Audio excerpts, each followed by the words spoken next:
Masai Mara Game Reserve in Kenya. This is Storybook Africa, alive with animals that man has turned into national symbols for the heroes of fables and cartoons. Here are the prized subjects of sculptors, painters, composers, the models for the carved or stuffed zoo toys that have enchanted children for centuries.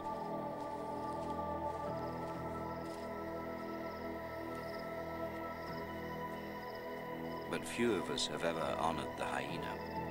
To most of us, it's a scavenger, a symbol of death and decay. Perhaps the hyena isn't lovable, but it is intelligent, and it's more than just a scavenger.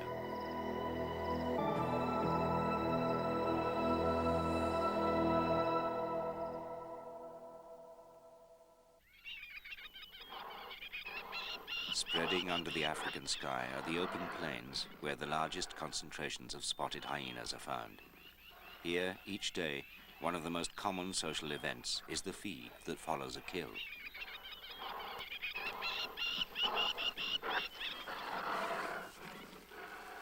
This is a buffalo feed.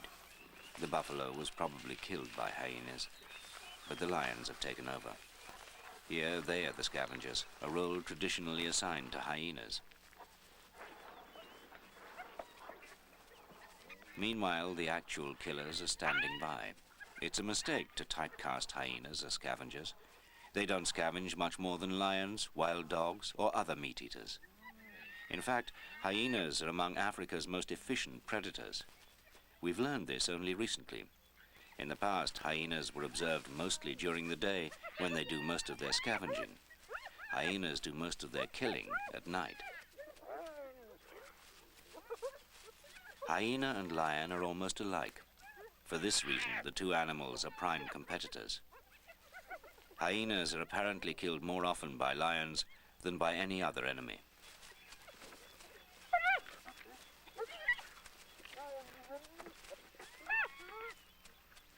The hyena-lion relationship is a complex one. They compete with each other, and they depend on each other. Each scavenges food the other kills.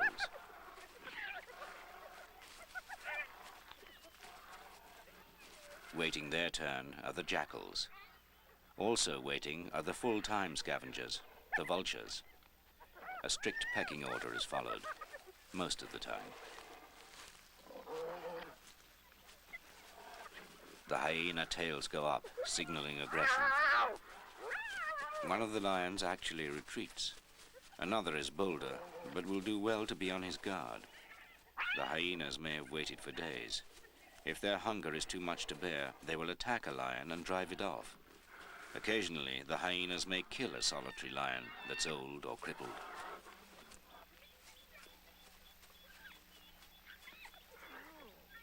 The smaller jackal has one advantage. It can sneak in ahead of turn, snatch a prize, and get away fast. But it can't always keep the scrap of food.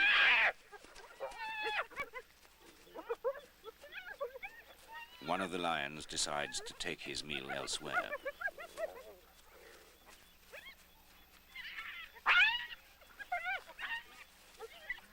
There are some leftovers, enough for a pretty good meal.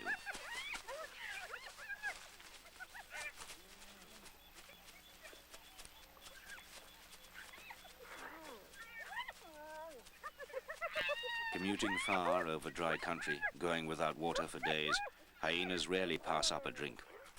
They also use water as a storage place for carrion, which can be retrieved later on. They can even use a quick paw to scoop out a fish. On the way home from a feed, hyenas don't pay much attention to animals, such as topi, that they usually hunt. In turn, the topi may sense that the hyenas aren't hunting. This is a useful kind of truce. The topi's grazing time would be seriously cut short if it had to run every time a hyena came in sight.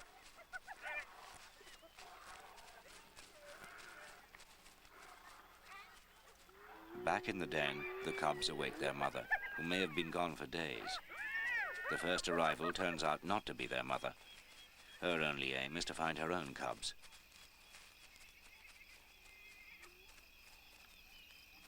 Other cubs emerge from their burrows. The evening reunion is a major event. for the hyena is one of the most family-minded animals in Africa. The typical den, situated on high, open ground, may include a few stay-at-home mothers and more than a dozen cubs. During the day, there are endless comings and goings. It's a sort of daycare center where the mothers on hand will watch over all the cubs.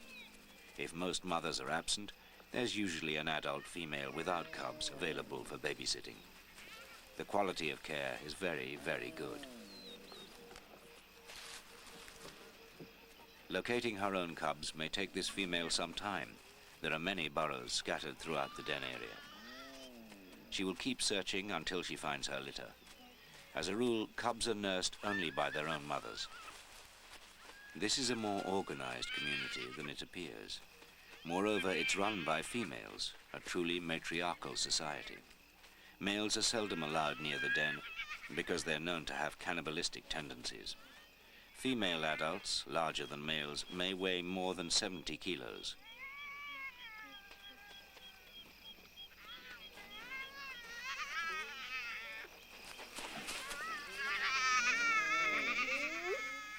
Trying to settle down to the job of nursing, a mother will react strongly to any cub not her own. She may also be hard on an older cub trying to muscle in on a younger sibling. She already has 2 nursing cubs. Cubs may be nursed for 16 months, even more. Mothers don't bring food to the den or take cubs on hunts. The young depend almost entirely on their mother's milk. The litter size is generally 2. Cubs are born with most of their teeth and with charcoal-colored fur that gives way to spots within 10 weeks. Most of them will have a long life. Hyenas are rugged. Hyenas move their young frequently within the den area. A mother will decide to get away from undesirable neighbors. There seems to be a definite distinction between social leaders, climbers, and those from the wrong side of the den. This cub apparently misses the gang back on the old block.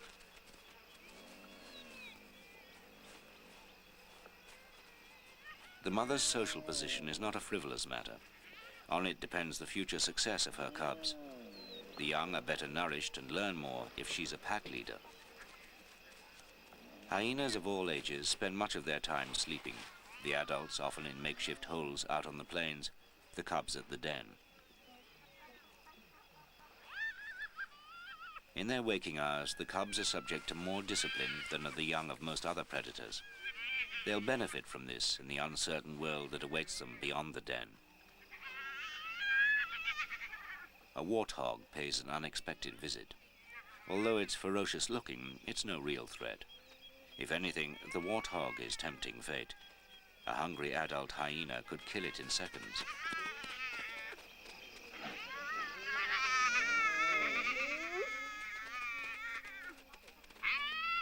The young cubs have probably never seen a kill. They'll see one soon enough when they venture beyond the den.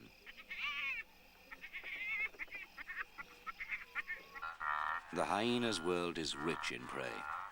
There are the enormous herds of grazing animals, gazelle, wildebeest, a variety of other antelope, zebra, all move constantly across the East African plains.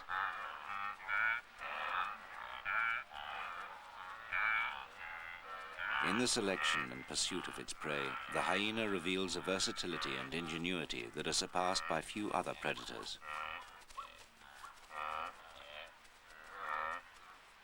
The hyena's prime competitor, the lion, is of course top cat, but it tends to be lazy. Through indolence, the lion may leave for the hyena prey that it could easily claim for itself.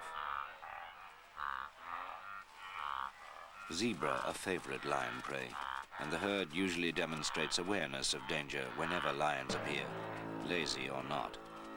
The lion will generally be given a wide berth.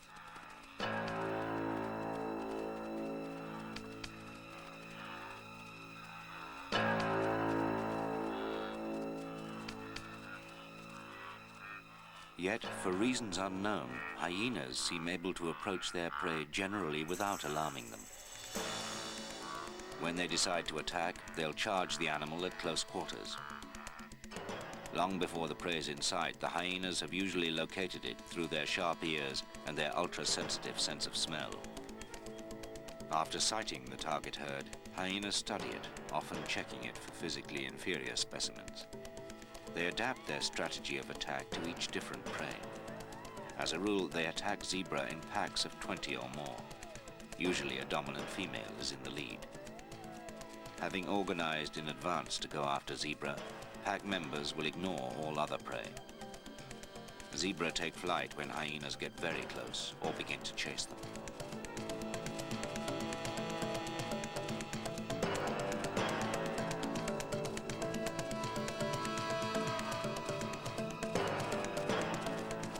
The distance narrows. The hyenas won't have to run anywhere near their top speed of 70 kilometers an hour.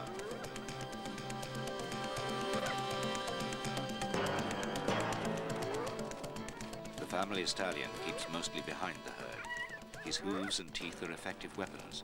This is why hyenas attack zebra in force. It's all over very quickly. The stallion is too late.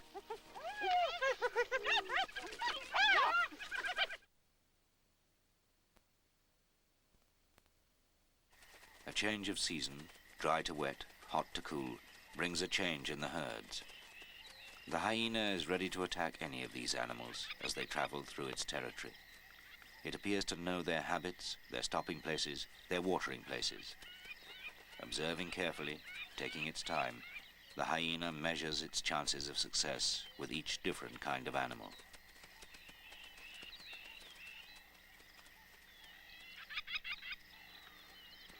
Cape buffalo are a real challenge. Often weighing more than a ton, this animal may be the most dangerous of all African big game. These horns will often keep the hyena at bay. A favorite hyena target is the Thompson's gazelle, or Tommy, one of the most numerous species on the plains.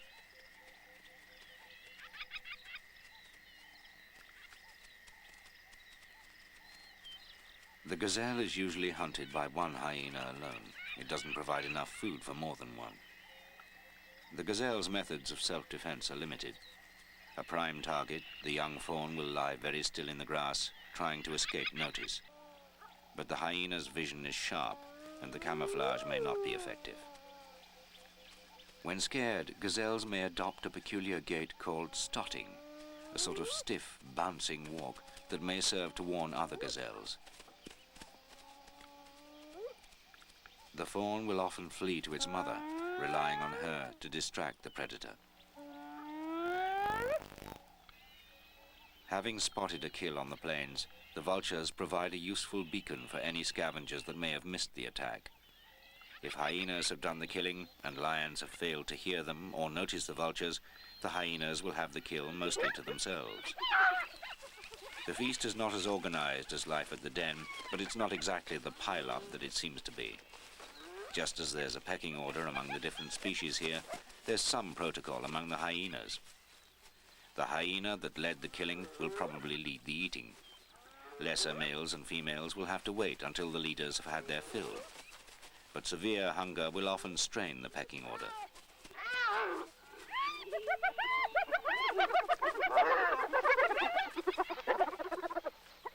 Some group tolerance is evident. Fighting over food is usually brief.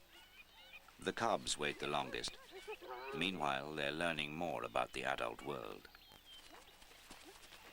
What protocol there is breaks down when a leader makes off with part of the carcass in order to enjoy it alone.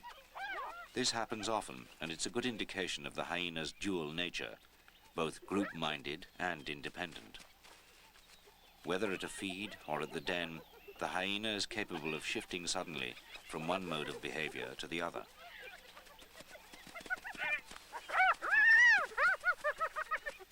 On the way to a quiet, lying-up place, this hyena is fully occupied and will ignore the grazing wildebeest, which probably sense that they're safe, for the time being.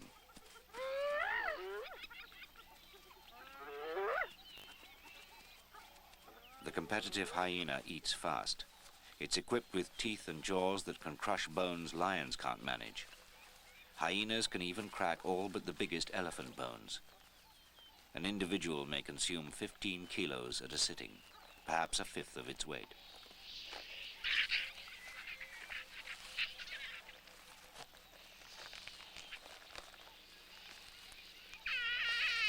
Vultures may be allowed to scavenge even before the hyenas are finished.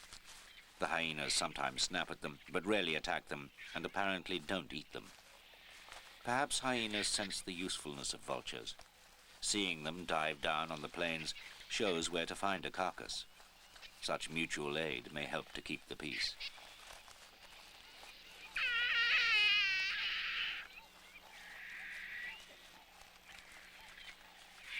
Gaining experience at the kill, the young hyenas proceed into adult life. Eventually, the time comes when the youngster must also become a predator. This step will take place one day, usually after sundown.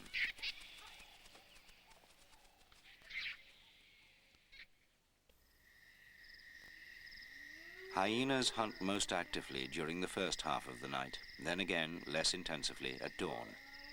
At these times they often concentrate on their favorite prey, the huge wildebeest herds that roam the East African savannas. Attacking this species in very small packs, the hyenas encounter a usually hopeless defense. The attack may go on for a long time, but the outcome is inevitable. The victim is killed simply by being eaten.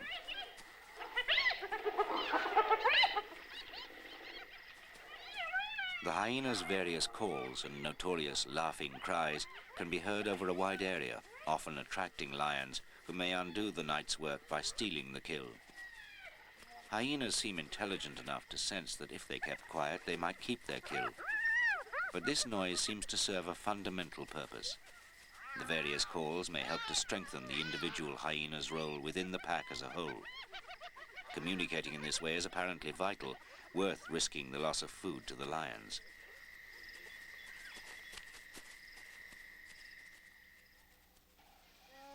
On the plains, the boundary lines of hyena territories change in response to the movements of the migratory prey animals.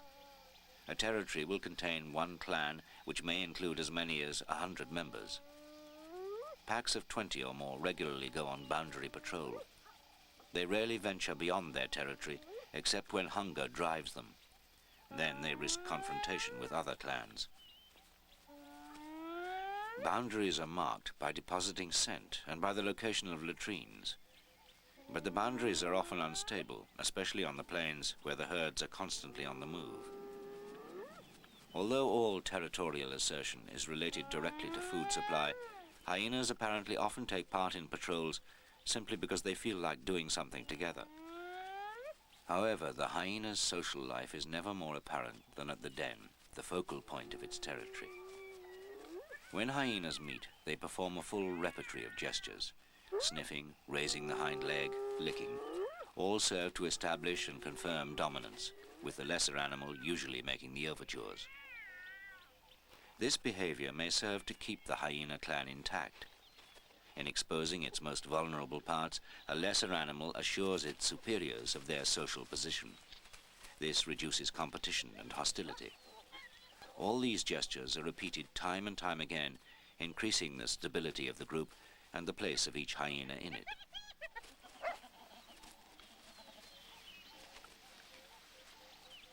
Cubs also learn to compete with each other, but at this point it's still a matter of play. Curiously, females display sexual parts that look male. This phenomenon enhances the meeting and greeting ceremonies, and it may help to promote female dominance.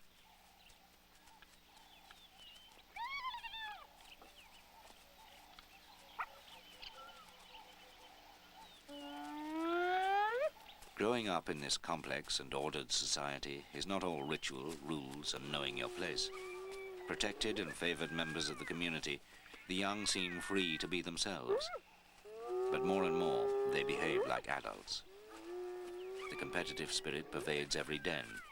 These games are not just for fun. Winning is all. This can only be encouraged by the parent who knows what's ahead.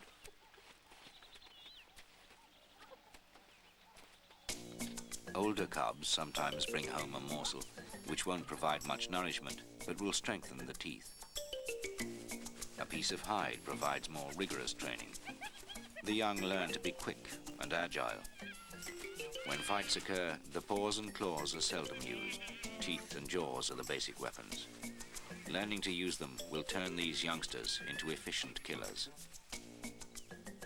But fairness demands that we view the hyena with something beyond fear and revulsion. Here is a versatile, thinking animal with a complex nature and a strong sense of family. It's worth knowing for another reason. Some scientists now believe that early man may have recognized and adopted hyena skills that we are just beginning to perceive.